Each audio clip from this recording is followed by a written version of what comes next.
കുടുംബ ബന്ധത്തിൽ ഈഗോയും ജലസിയുമൊക്കെ സർവ്വസാധാരണമാണ്. കുടുംബ ബന്ധങ്ങൾ തകരുന്നതെല്ലായ്പ്പോഴും വലിയ പ്രശ്നങ്ങൾ കൊണ്ടല്ല. ചിലപ്പോൾ അതിന് പിന്നിൽ ചെറിയൊരു ഈഗോ ആയിരിക്കും. ചിലപ്പോൾ മറ്റൊരാളുടെ സന്തോഷം കാണാൻ കഴിയാത്ത ജലസിയായിരിക്കും. എന്തുകൊണ്ട് അവനത് കിട്ടി? എന്തുകൊണ്ട് അവളെ എല്ലാവരും കൂടുതൽ സ്നേഹിക്കുന്നു? എന്തുകൊണ്ട് അവനാണ് കൂടുതൽ അംഗീകാരം കിട്ടുന്നത്? ഇങ്ങനെ താരതമ്യം ചെയ്യാൻ തുടങ്ങുമ്പോഴാണ് കുടുംബ ബന്ധത്തിലെ സ്നേഹത്തിനിടയിൽ അകലം വരുന്നത്. ഓർക്കുക, കുടുംബത്തിൽ ഒരാൾ വളരുമ്പോൾ മറ്റൊരാൾ തോൽക്കുന്നില്ല. ഒരാളുടെ സന്തോഷം മറ്റൊരാളുടെ നഷ്ടമല്ല. ഈഗോ പറയുന്നത് ആദ്യം അവൻ വന്ന് സംസാരിക്കട്ടെ. സ്നേഹം പറയുന്നത് ബന്ധം നിലനിർത്താൻ ഞാൻ തന്നെ ആദ്യം സംസാരിക്കാം. ഈഗോയ്ക്ക് ജയിക്കണം, പക്ഷേ സ്നേഹത്തിന് ബന്ധം നിലനിർത്തണം. ജലസി പറയുന്നത് അവന് കിട്ടിയത് എനിക്ക് കിട്ടിയില്ല.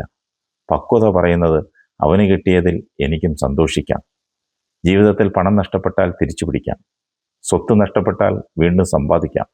പക്ഷേ നമ്മുടെ സ്വന്തം ആളുകളെ നഷ്ടപ്പെട്ടാൽ ചില ബന്ധങ്ങൾ പിന്നീട് എത്ര ശ്രമിച്ചാലും പഴയതുപോലെ തിരികെ കിട്ടില്ല. അതുകൊണ്ട് കുടുംബത്തിൽ ആരെങ്കിലും നിങ്ങളെക്കാൾ മുന്നിലെത്തുമ്പോൾ അസൂയപ്പെടരുത്. അവർ നിങ്ങളുടെ സ്വന്തം ആളുകളാണ്.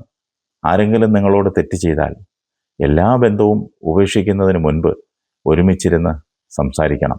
കാരണം ചില ബന്ധങ്ങൾക്ക് വേണ്ടത് ഒരു വലിയ ത്യാഗമല്ല, ഒരു ചെറിയ ക്ഷമയും ഒരു സ്നേഹമുള്ള വാക്കും നമുക്ക് സംസാരിക്കാം എന്ന ഒരു മനസ്സും മാത്രമാണ്.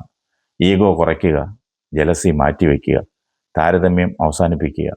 കുടുംബം ജയിക്കട്ടെ, നമ്മുടെ ഈഗോ കടലിലെറിയുക.